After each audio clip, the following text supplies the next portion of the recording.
Hello, and welcome everyone to the fourth episode of our weekly podcast, India Colonised.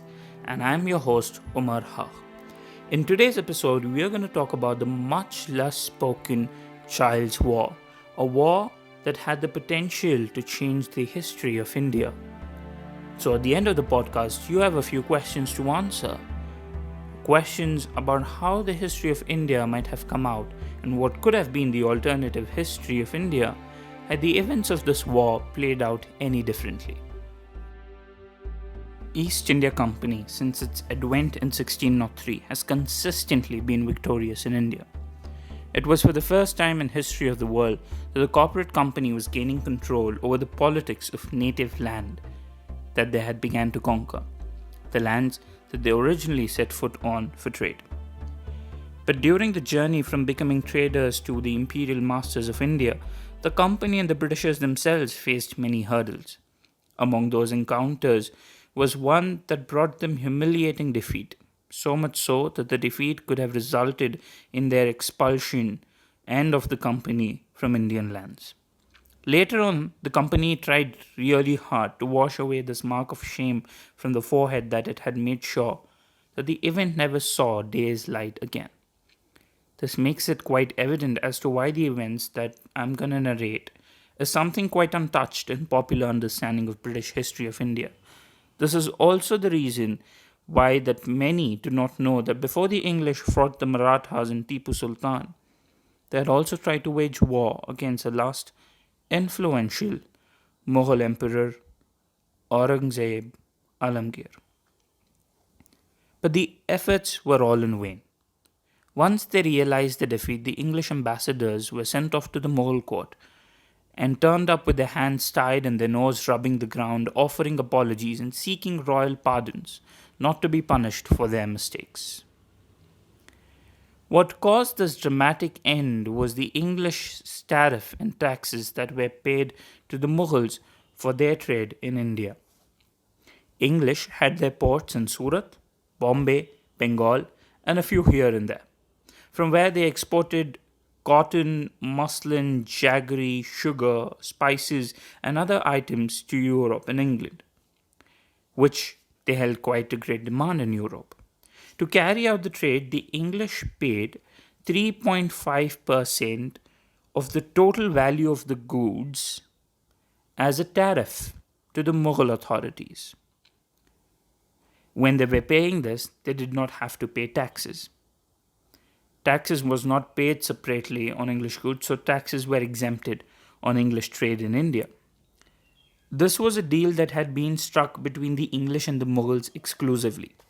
However, looking at the bright prospects of such low tariffs on goods and other trade items, the other traders in the area, for like the Portuguese, Dutch, Armenians, also got the offer settled for themselves by approaching the Mughal administrators. On receiving this news, Josiah Child, a merchant and one of the members of the controlling board of East India Company, became furious. It was unacceptable for Child to let anybody else receive the benefits of English efforts in India. At this moment, a decision made by Child does not only seem to be childish, but also reeks of madness. He commanded the Englishmen deployed at the seaports of the Arabian Sea to block every Mughal trade ship. And if those ships retaliated, he ordered that the ships should be looted. He also sent 3 companies of British soldiers to Chittagong, asking them to gain control of the city, along with the English contingents already present in Bengal. You for yourself can judge if this was an act of Child's bravery or of his irrationality when he decided that with just 308 men, he would be able to defeat the most powerful and the wealthiest empires of the world. During this incident, India was being ruled by Aurangzeb Alamgir, whose army had become experienced after fighting the Marathas and the Deccan Sultans for many years. India at this point was at the peak of economic prosperity, with almost 1/4 of the world's GDP originating and being contributed by the Mughal dominions. Aurangzeb's territories reached all the way from Kabul to Dhaka and from Kashmir to Pondicherry. Not only this, but the army of Bengal, the governor Shaista Khan, the same Shaista Khan who is known to have his thumb cut off by Shivaji, his army itself, just in Bengal, numbered at 40,000 strong. And the approximate strength of the Mughal army, the complete Mughal army, came close to 9 million. It comprised of all kinds of people, Persians, Arabs, Indians, and quite a few Europeans as well. When the East India Company headquarters in London declared war against the Mughals, the English ships in the Arabian Sea captured and looted Mughal ships.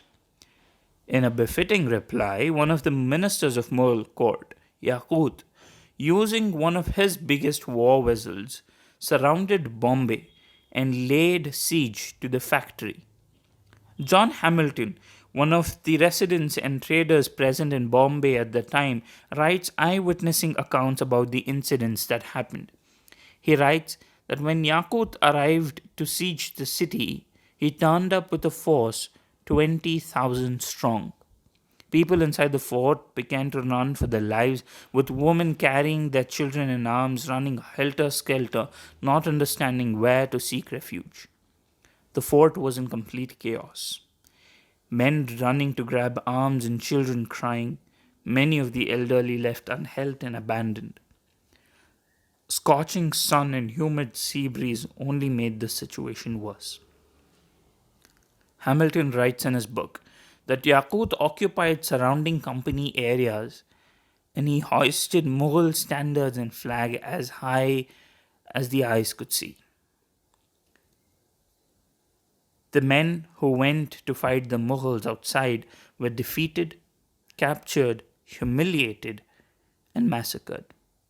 And the rest of them who were not were imprisoned and chained and paraded through the streets of Bombay.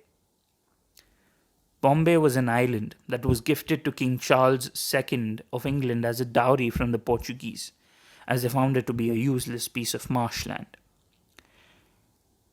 King Charles later handed it over to the East India Company for the trade purposes.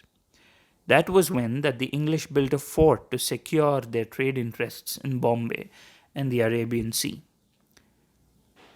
Bombay had become a settlement slowly as merchants, traders, priests, fathers, and artisans, craftsmen, and other European residents began to come to Bombay and started to reside. The city began to grow rapidly. The population began to take refuge in the fort, which was besieged by Yaqut. Soon, the garrison and the warehouses of the fort began to run out of its food resources. The weather was not too merciful on them, and just when things could not get worse, epidemic broke out in the fort, starting to taking lives of children and women and men fighting. Many of the British officers found an escape from the fort and surrendered to Yaqut. Some even became Muslims. Yaqut had the strength to hold on the siege for a long time, as he was well supplied and reinforced. He could have attacked the fort and taken it with himself.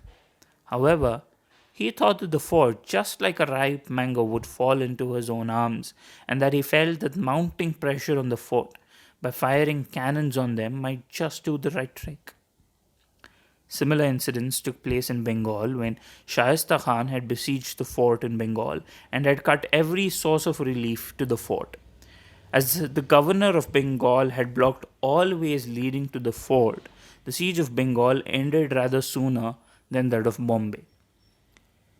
The English in Bengal surrendered and sued for peace. However, the siege in Bombay continued for up close of 15 months. Defeated, humiliated, suffering, many killed, the English finally surrendered and sent 2 ambassadors to the imperial court of the Mughals to talk and decide the terms of peace. These 2 ambassadors arrived in chains, with their necks hanging in shame and their clothes torn like of beggars. When the prisoners arrived in front of the emperor, they were ordered by his general to lay themselves on the floor. Aurangzeb, infuriated with these ambassadors, asked them what they wanted. Both the ambassadors pleaded for mercy and ceded the mistakes of the company, and they asked the emperor to restore their license and request Yakut to end the siege of Bombay. The plea of the English was accepted on the terms that the English would have to pay a fine of rupees 1.5 lakhs and to promise to remain obedient to the emperor's authority, and that Josiah Child would leave India and never return again. Apart from accepting these humiliating terms, the English did not have any other way out. They accepted the terms, ran to Bombay. They made haste when they reached Bombay and gave the emperor's letter to Yakut asking him to end the siege of Bombay immediately. The population of the fort had been decreased from thousands to a mere number of 60 to 70 people. The English took all efforts to make sure that the story of their defeat did not reach the citizens of England.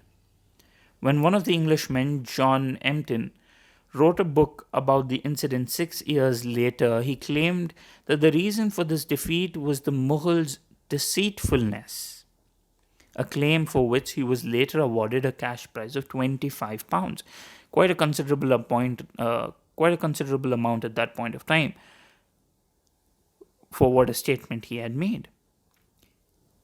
He kept repeating and reiterating the bravery the English displayed in front of thousands of Mughal soldiers when they were clearly outnumbered and how strong they stood against them.